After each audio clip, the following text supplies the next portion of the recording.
Hi guys, this is Shri Krishna Somani.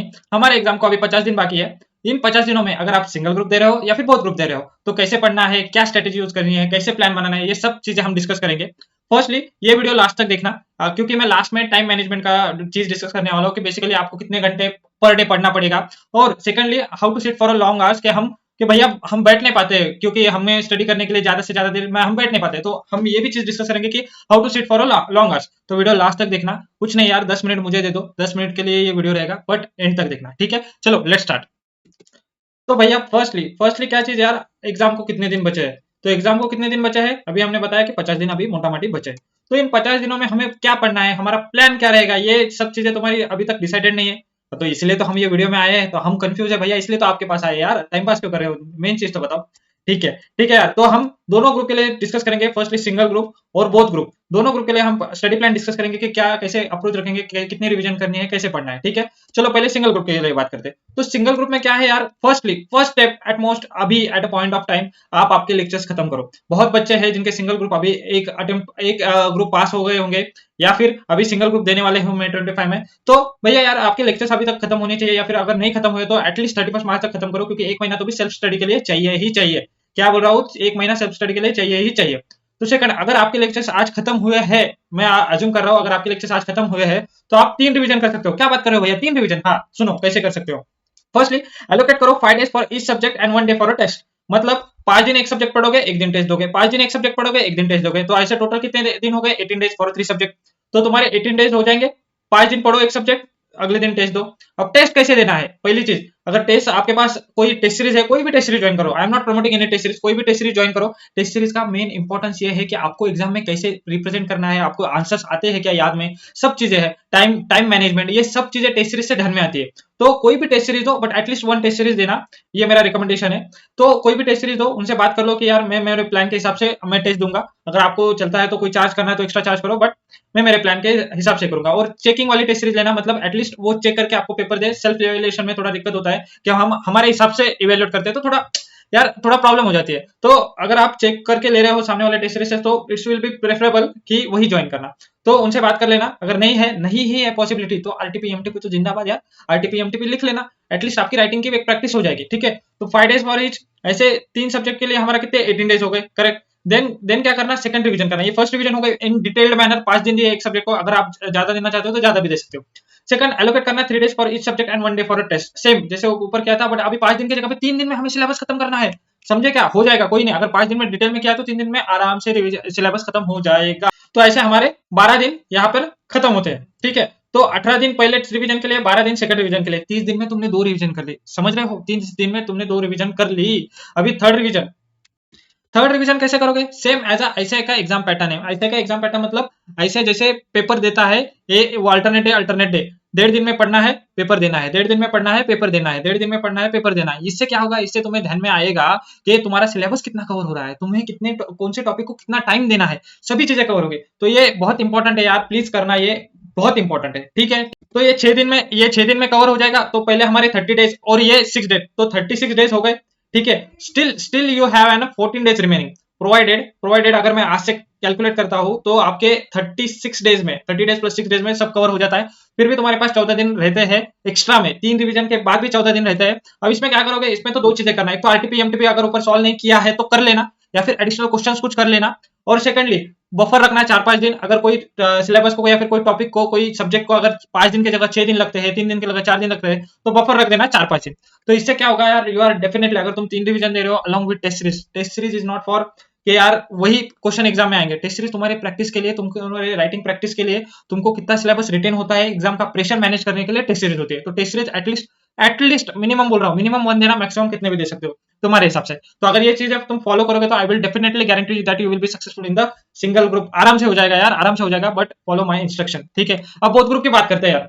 Both group क्या है, अगर आप आगे अभी मैं डिसाइड कर रहा हूँ, आप अगर बोथ ग्रुप दे रहे हो तो आपके एटलीस्ट सब लेक्चर्स खत्म हुए हैं, ये मान के चल रहा हूँ। क्योंकि अगर eight a point of time आप अगर बोथ ग्रुप की सोच रहे हो तो आपके लेक्चर्स तो पूरे खत्म होने चाहिए यार, ठीक है। तो अभी बोथ ग्रुप में 50 दिन बचे हैं, तो इन 50 दिनों में हम 2 रिवीजन कर सकते हैं, क्योंकि टाइम कम है ना यार, टाइम के हिसाब से ये करना पड़ेगा। तो same as a single group में देखा था, एलोकेट करो 5 days for each subject and 1 day for a test. इससे क्या होगा, 5 दिन पढ़ोगे 1 दिन टेस्ट दोगे, 5 दिन पढ़ोगे 1 दिन टेस्ट दोगे, तो टोटल टोटल कितने डेज लगेंगे, 36 डेज। 36 डेज में तुम्हारी सिंगल रिवीजन होगी, बट ये बहुत डिटेल्ड मैनर में होगी, ये बहुत ज्यादा डिटेल मैनर में होगी, समझ रहे हो ना। सेम मैंने जैसे ऊपर डिस्कस किया था कि भैया टेस्ट सीरीज वालों से बात कर लेना कि मैं मेरे प्लान के हिसाब से टेस्ट दूंगा, 5 दिन से एक सब्जेक्ट पढ़ना, 1 दिन टेस्ट देना। अरे बहुत सही जाता है। टेस्ट देना क्यों इंपॉर्टेंट देना, क्योंकि आपके पास एक टारगेट सेट रहता है कि यार नहीं मुझे 5 दिन पढ़ना है, टेस्ट देना है भैया, टेस्ट में अच्छे मार्क्स आने चाहिए, तो आपके पास एक टारगेट रहता है यार, हाँ टेस्ट है, तो सो दैट आपके एक प्रेशर भी बिल्डअप होता है और आप उस हिसाब से एटलीस्ट पढ़ने तो लगते हो। ठीक है, सेकंड रिवीजन कैसे करोगे, सेकंड रिवीजन अभी टाइम कम है तो इसलिए मैं सेकंड रिवीजन ऐसे बोल रहा हूँ कि आप डायरेक्टली जैसे ऐसे एग्जाम लेता है अल्टरनेट डे पे, सेम एज सेकंड रिवीजन करोगे। 1.5 डे में पढ़ना है, एग्जाम देना है, 1.5 डे में पढ़ना है, एग्जाम देना है, 1.5 डे में पढ़ना है और एग्जाम देना है। ऐसे अगर आप दे रहे हो, एग्जाम दे रहे हो, सो दैट आपको ध्यान में आएगा कि आपका सिलेबस कितना हो रहा है, आपको टाइम कितना लग रहा है, कौन से टॉपिक के लिए कितना टाइम एलोकेट करना है, इससे बहुत चीजें क्लियर होती है। जो आप गलतियां मेन अटेम्प्ट में करोगे ना, वो गलतियां यही हो जाएगी, सो दैट एक गलती बार बार रिपीट नहीं होगी। ठीक है भैया। तो आपके ऊपर 36 डेज और नीचे 12 डेज, तो आपके मोटा मोटी 40 डेज यही खत्म होते हैं, क्योंकि यार 2 रिवीजन कर रहे हो और बहुत ग्रुप है तो थोड़ा बहुत दिक्कत आएगी, बहुत चीजें रहेगी, बहुत सारी चीजें हैं। तो 48 डेज में एटलीस्ट तुम्हारी 2 रिवीजन हो जाएगी, और पहला पेपर के लिए हम थोड़े फर्स्ट डे से ज्यादा और 2-3 दिन ज्यादा एक्स्ट्रा देते तो तुम 2 दिन उसमें यूटिलाइज कर सकते हो। ठीक है भैया। तो ये आपकी सिंगल ग्रुप और बोथ ग्रुप दोनों के लिए 50 दिन में कितने रिवीजन करने हैं, कितने टेस्ट देने हैं, ये पूरा हमने डिस्कस कर लिया। अब मेन चीज क्या है कि how to sit for long hours, के भैया हम बैठ नहीं पाते हैं, हम कितने देर स्टडी करें, हम कितने देर एक साथ एक जगह पे बैठ नहीं पाते, तो इसका सोल्यूशन बताओ। तो इसका क्या सोल्यूशन है, पहली चीज आपको 8 आवर्स पर डे एवरेज पढ़ना है हर दिन। अगर आप हर दिन 8 घंटे पढ़ रहे हो तो मोटा मोटी 50 into 8 आवर्स, तो आपके लगभग 400 आवर्स होते हैं। तो ठीक है, अरे भैया आपने तो हेडिंग बोला कि how to sit for long hours, but आप बोल रहे हो कि 8 घंटे पढ़ना है, तो भैया कैसे कैसे करोगे, कैसे कैसे करना है वो तो बताओ। तो यार कैसे बैठोगे, इसलिए तो मैं हूं ना यार, मैं बताऊंगा, थोड़ा धीरज रखो।